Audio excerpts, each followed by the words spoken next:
Olá, sejam bem-vindos ao canal Plenitude Profética, onde a profecia encontra a vida. Você já parou para pensar se realmente está vivendo de forma que agrada a Deus? Muitas vezes, acreditamos que estamos caminhando bem na fé, que estamos na direção certa, mas na prática estamos nos afastando dele, pouco a pouco, sem nem perceber. Isso não acontece apenas através de grandes pecados ou escândalos visíveis. Muitas vezes, é no detalhe, nas pequenas escolhas do cotidiano, nos hábitos aparentemente inofensivos, que o coração vai se esfriando e a presença do Senhor vai ficando cada vez mais distante. Mas antes, se inscreva no canal para fazer parte da família, porque é muito importante para poder trazer mais histórias como essa. A vida espiritual exige cuidado constante. Assim como uma planta não sobrevive sem água e sem luz, a fé não resiste sem alimento diário. Quando deixamos de orar, quando negligenciamos a leitura da Bíblia, quando passamos dias ou semanas inteiras sem buscar a presença de Deus, estamos construindo, tijolo por tijolo, um muro de separação entre nós e Ele. E isso é algo perigoso porque vai acontecendo de forma silenciosa. Você não acorda de um dia para o outro completamente afastado de Deus. O processo é gradual. Primeiro perde o prazer na oração, depois a Bíblia começa a empoeirar na estante, o compromisso com a congregação vai se enfraquecendo, e logo, a pessoa já não sente mais a presença de Deus como antes. Quando percebe, já está vivendo uma fé de aparência, sem profundidade. A palavra de Deus é muito clara a esse respeito. Em Tiago 4:8 está escrito: aproximem-se de Deus e Ele se aproximará de vocês.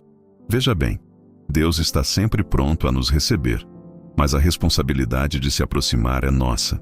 Ele não invade o coração de ninguém. Ele espera que demos passos na direção dele. É um relacionamento de amor que exige tempo, dedicação, entrega e prioridade. O problema é que, em muitos momentos, colocamos Deus em segundo ou terceiro plano. Quantas vezes já gastamos horas em frente ao celular, rolando as redes sociais sem nem perceber o tempo passar, mas não conseguimos separar sequer 10 minutos para dobrar os joelhos em oração? Quantas vezes já mergulhamos em séries, filmes, trabalho, projetos pessoais, mas deixamos de lado o culto, o momento devocional, o louvor dentro de casa? É nessas escolhas do dia a dia que mostramos, na prática, quem ocupa o trono do nosso coração. Jesus disse que onde estiver o nosso tesouro, ali também estará o nosso coração. Mateus 6:21. Ou seja, se o que mais valorizamos é o dinheiro, o entretenimento, a carreira ou qualquer outra coisa, será nessas áreas que nosso coração estará preso. E, inevitavelmente, Deus acaba sendo colocado de lado. Mas hoje, eu quero te fazer um convite à reflexão. Será que você não tem feito coisas que estão afastando Deus da sua vida?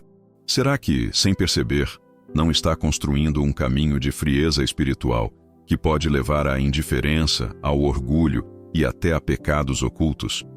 Talvez você até diga: mas eu não faço nada de errado, não roubo, não traio, não minto, não faço mal a ninguém. Só que a vida cristã não é apenas sobre evitar o mal, mas também sobre buscar o bem. Não basta não fazer coisas ruins, precisamos nos dedicar às coisas de Deus, nos encher da sua presença, viver em comunhão com Ele todos os dias. O profeta Oséias transmitiu uma palavra muito forte do Senhor ao povo de Israel quando disse: o meu povo está sendo destruído por falta de conhecimento. Oséias 4:6. E isso continua acontecendo hoje. Muitas pessoas se perdem porque não buscam conhecer e praticar a palavra de Deus. Vivem uma fé superficial, baseada em emoção, e acabam se afastando aos poucos.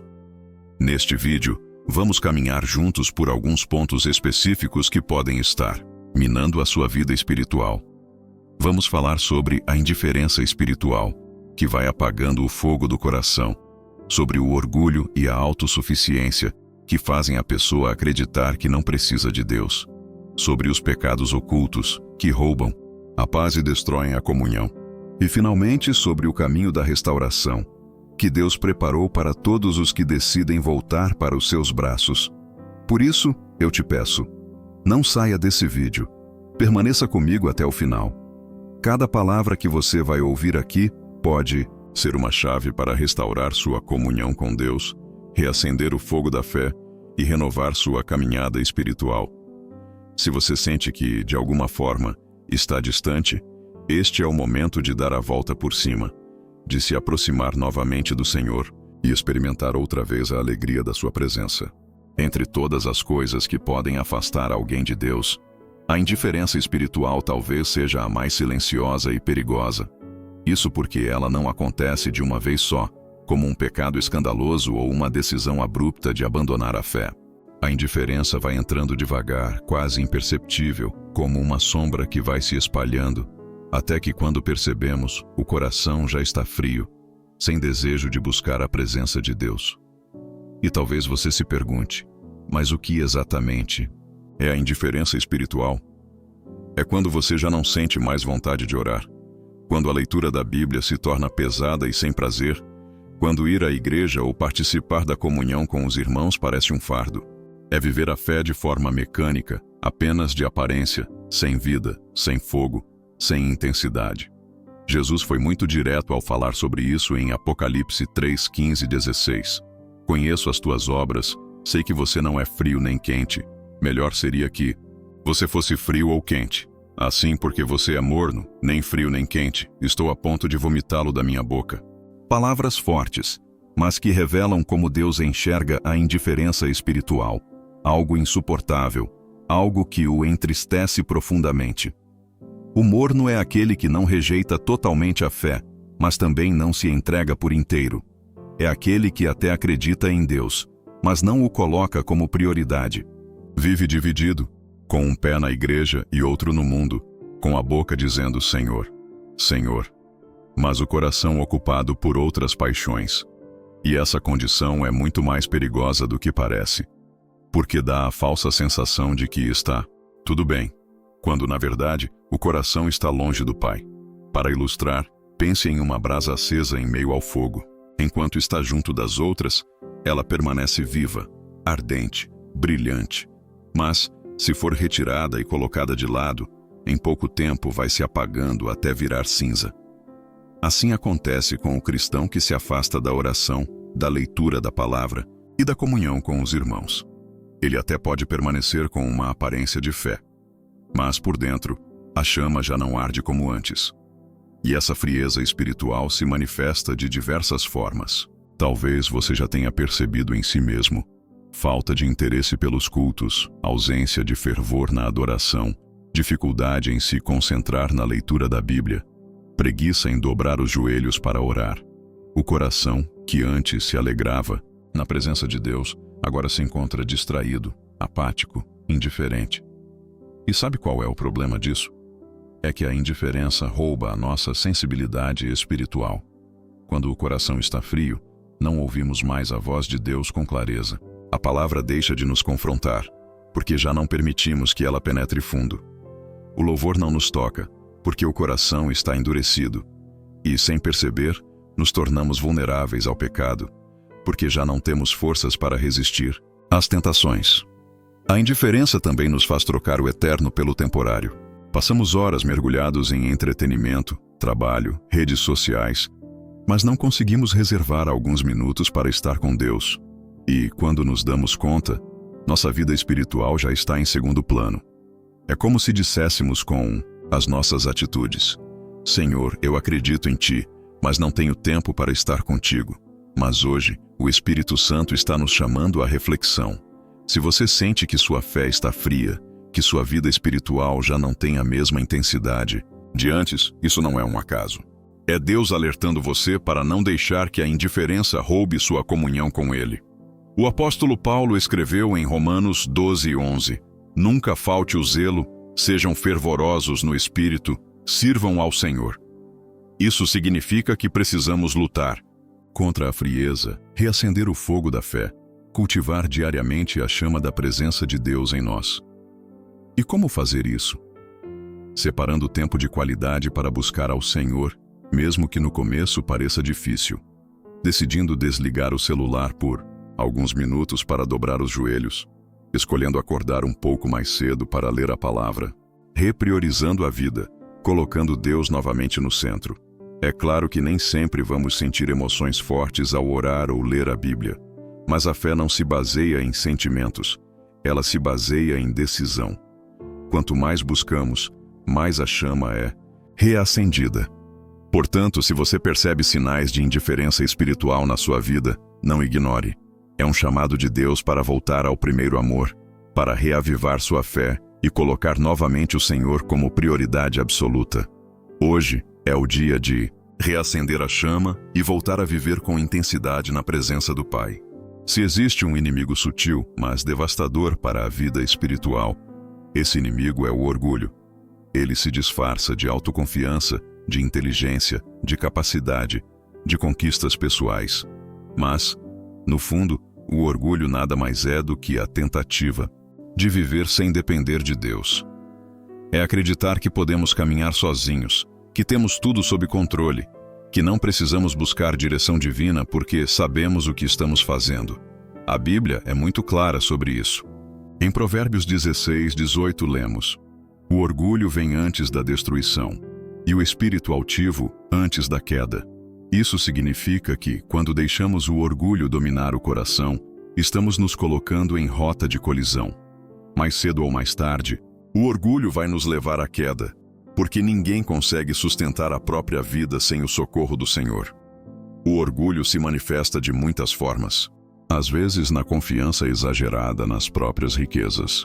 A pessoa acredita que, porque tem dinheiro guardado, não precisa depender de Deus. Outras vezes, é na inteligência e no conhecimento. Alguém acha que sabe tudo, que pode resolver qualquer problema sozinho, e deixa de buscar a orientação do Pai. Também pode aparecer na forma de posição social ou ministério. Quando alguém acredita que é melhor do que os outros porque ocupa determinado cargo, exerce liderança ou tem mais visibilidade. A autossuficiência é tão perigosa quanto o orgulho, porque nos leva a pensar que somos independentes de Deus. Quando tomamos decisões sem orar, quando fazemos planos sem consultar o Senhor, quando enfrentamos problemas confiando apenas na nossa força, estamos, na prática, dizendo que não precisamos dele. E isso é um erro fatal. Um exemplo bíblico marcante é o de Nabucodonosor.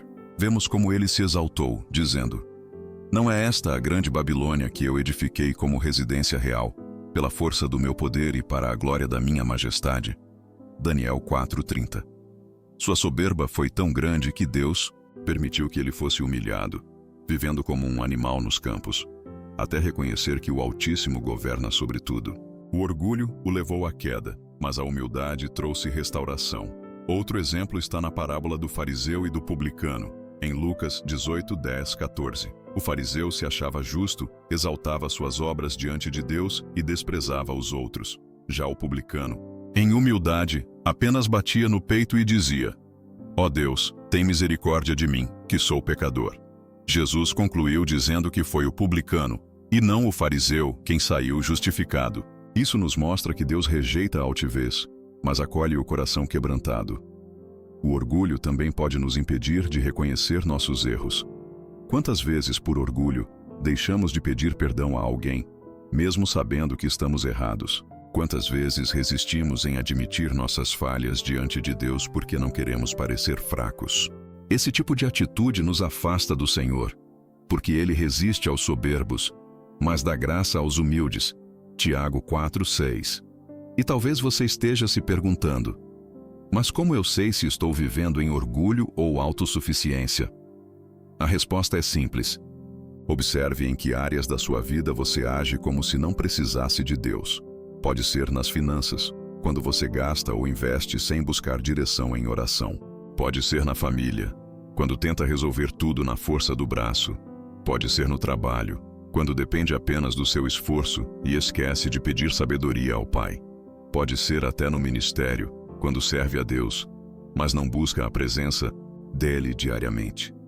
Reconhecer a dependência total de Deus é o antídoto contra o orgulho. Jesus mesmo disse em João 15:5: "Eu sou a videira, vocês são os ramos. Se alguém permanecer em mim e eu nele, esse dará muito fruto, pois sem mim vocês não podem fazer coisa alguma." Essa é a verdade que precisamos ter sempre no coração. Sem Ele, nada podemos fazer. Portanto, se você percebe sinais de orgulho ou autossuficiência na sua vida, hoje é o momento de se humilhar diante do Senhor. Entregue novamente cada área ao controle dele. Ore com sinceridade, reconhecendo que precisa da ajuda divina, até mesmo para as coisas mais simples. Peça ao Espírito Santo que revele onde você tem se apoiado em si mesmo, em vez de confiar em Deus. Não se engane, a verdadeira força do cristão está na sua fraqueza diante de Deus. Quando reconhecemos nossa limitação, o poder do Senhor se aperfeiçoa em nós. O apóstolo Paulo disse em 2 Coríntios 12:10, pois quando sou fraco, é que sou forte. A vitória não está em confiar no nosso braço, mas em depender totalmente da graça do Senhor. Deixe o orgulho de lado. Reconheça que cada respiração, cada conquista, cada vitória só existe porque Deus tem sustentado você. Humilhe-se debaixo da poderosa mão do Pai, e no tempo certo, Ele o exaltará. 1 Pedro 5:6. Quando falamos sobre pecado, muitos logo pensam nos grandes erros visíveis: adultério, roubo, assassinato, corrupção. Mas diante de Deus, o perigo maior muitas vezes está no pecado que ninguém vê. Aquele que fica guardado no coração, escondido da família, dos amigos e até da igreja, mas que o Senhor conhece em cada detalhe. Esse é o chamado pecado oculto. O salmista declarou em Salmos 66:18, se eu acalentasse o pecado no coração, o Senhor não me ouviria. Veja bem, não se trata apenas de cometer erros, mas de guardá-los, de escondê-los, de alimentá-los secretamente. É quando a pessoa mantém mágoas profundas sem liberar perdão, cultiva pensamentos impuros, vive em mentiras ou práticas escondidas, acreditando que, por ninguém descobrir, está tudo bem. Mas diante de Deus, nada fica oculto. O pecado oculto cria uma barreira espiritual. Ele rouba a liberdade de adorar, suga a ousadia na oração e faz com que a consciência pese constantemente. É como carregar uma mochila cheia de pedras. Por fora a pessoa até sorri, mas por dentro está cansada, oprimida, sem paz. E o mais perigoso é que, por estar escondido, o pecado oculto dá a falsa sensação de controle. A pessoa pensa: ninguém sabe, está sob domínio. Eu consigo parar quando quiser. Mas a verdade é que todo pecado não confessado vai crescendo em força, enraizando-se cada vez mais fundo, até se tornar uma prisão. A Bíblia traz exemplos claros. Davi, homem segundo o coração de Deus, cometeu adultério com Batseba e depois tentou encobrir seu erro. Para esconder o pecado, chegou até a planejar a morte de Urias, o marido dela.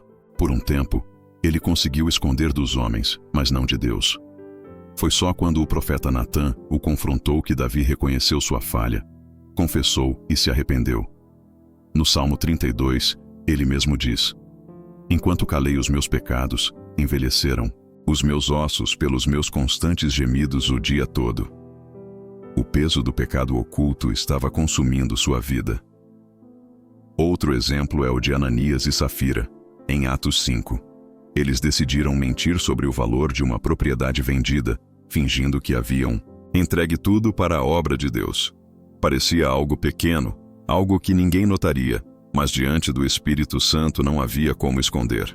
O resultado foi a morte de ambos, como um alerta para a igreja. Deus não tolera a hipocrisia e a mentira no coração do seu povo. Mas o problema do pecado oculto não está apenas no erro em si, mas na falta de arrependimento. Errar, todos nós erramos. A questão é o que fazemos depois. Quando pecamos e corremos para os pés do Senhor, confessando e pedindo perdão, encontramos misericórdia. Mas quando tentamos esconder, justificar ou conviver com o pecado, estamos fechando as portas para a restauração. O apóstolo João escreveu em 1 João 1:9. Se confessarmos os nossos pecados, Ele é fiel e justo para perdoar os nossos pecados e nos purificar de toda injustiça. Isso significa que a confissão sincera é a chave para o perdão. Deus não rejeita um coração quebrantado, mas não pode operar em um coração endurecido, que insiste em esconder suas falhas. Imagine um vaso bonito por fora, mas rachado e sujo por dentro. Aos olhos das pessoas pode até parecer perfeito, mas na prática não serve para conter água pura. Mais cedo ou mais tarde, as rachaduras aparecerão. Assim é a vida de quem vive de aparência, escondendo pecados em vez de buscar arrependimento. Por isso, é importante fazer uma autoanálise. Existe algo escondido no seu coração que precisa ser confessado. Pode ser uma mágoa que você insiste em alimentar, um hábito secreto que só você conhece, um pensamento recorrente que sabe não agradar a Deus. O Espírito Santo nos convence do pecado, justamente para nos levar ao arrependimento e à cura. Arrependimento verdadeiro não é apenas sentir remorso, é reconhecer o erro, confessar diante de Deus e tomar a decisão de abandonar aquela prática. Muitas vezes será necessário buscar ajuda, abrir o coração com um líder espiritual ou alguém de confiança para caminhar em vitória. O que não podemos é conviver com o pecado oculto como se fosse algo normal. A boa notícia é que o perdão de Deus é maior do que qualquer falha. Ele não rejeita o pecador arrependido. Pelo contrário, está sempre pronto a restaurar e purificar. A graça de Jesus na cruz garante que nenhum pecado precisa ser maior do que o amor do Pai. O que Ele espera é que abramos o coração com sinceridade. Portanto, não esconda mais. Traga para a luz aquilo que está em segredo. Confesse diante do Senhor, peça perdão, busque ajuda se for necessário e permita que a graça de Deus limpe e renove sua vida. O pecado oculto só tem poder enquanto está escondido. Quando é revelado e confessado, perde sua força e o coração encontra paz.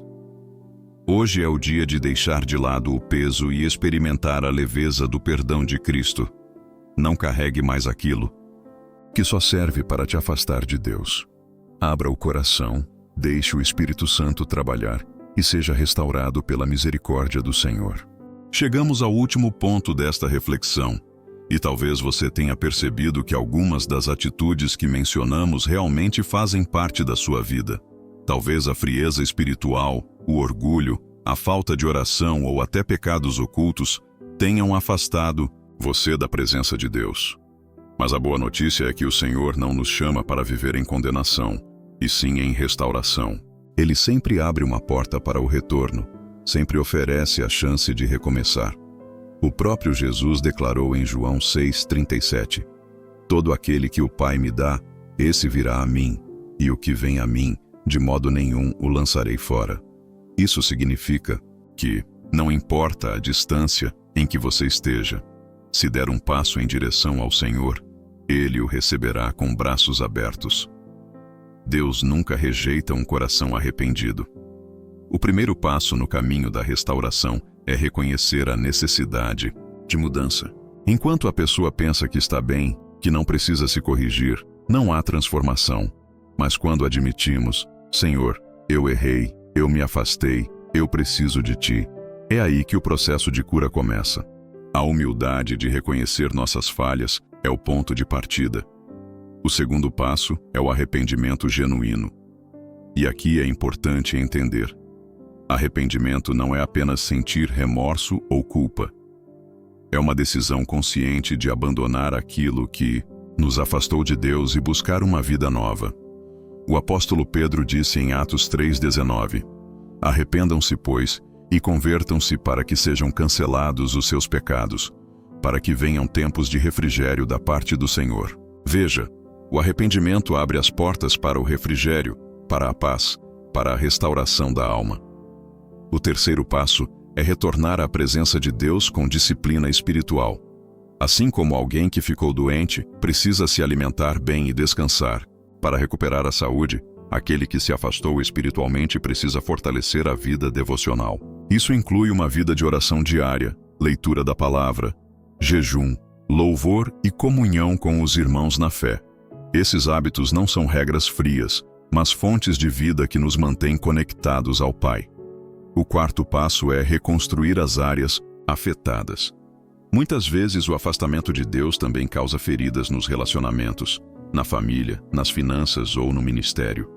Parte da restauração envolve pedir perdão a quem magoamos, refazer alianças quebradas, reorganizar prioridades. Deus não apenas nos perdoa, mas também nos capacita a restaurar aquilo que foi danificado.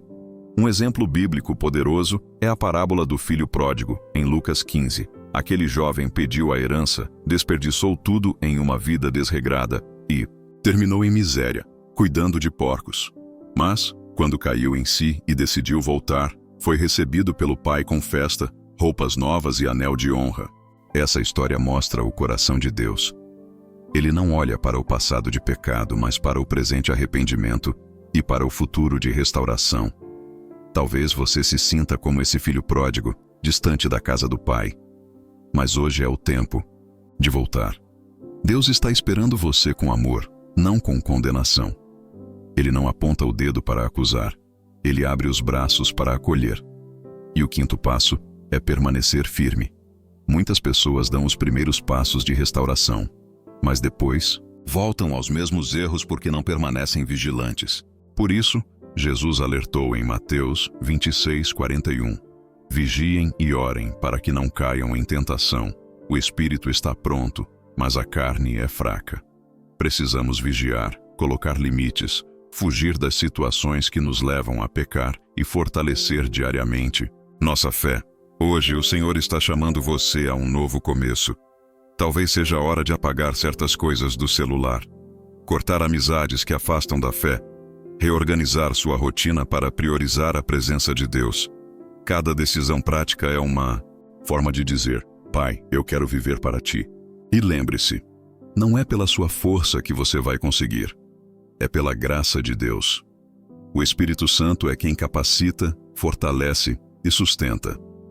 Paulo disse em Filipenses 4:13: Tudo posso naquele que me fortalece. Essa é a verdade que precisa guiar sua vida daqui para frente. Portanto, hoje é o momento de decisão. Você pode continuar vivendo do mesmo jeito, tentando esconder seus erros, carregando o peso do orgulho, da frieza espiritual e do pecado oculto. Ou pode escolher se render ao Senhor, confessar, se arrepender e experimentar a restauração que Ele oferece. Eu quero te convidar agora a fazer uma oração sincera, no fundo do seu coração. Diga: Senhor, eu reconheço que errei. Eu reconheço que me afastei de Ti em atitudes, em pensamentos, em escolhas erradas. Mas hoje eu volto para os Teus braços. Perdoa-me, purifica-me e restaura a minha vida. Eu quero viver em comunhão contigo, guiado pela Tua presença, sustentado pela Tua graça. Em nome de Jesus, amém. Se você fez essa oração com sinceridade, pode ter certeza de que Deus ouviu. O céu se alegra quando um pecador se arrepende. E a partir de agora, você pode caminhar em novidade de vida, porque o Senhor é fiel para perdoar, restaurar e transformar completamente. Não espere mais. Hoje é o tempo de recomeçar. Volte-se para Deus e permita que Ele seja o centro da sua vida novamente. A restauração está ao seu alcance, basta dar o passo de fé. Se você gostou dessa história, inscreva-se no canal, dá um like, curta, comenta e compartilhe o vídeo para podermos trazer mais relatos bíblicos e venha fazer parte da família Plenitude Profética, onde a palavra que guia é a fé que transforma. E até a próxima história. E obrigado.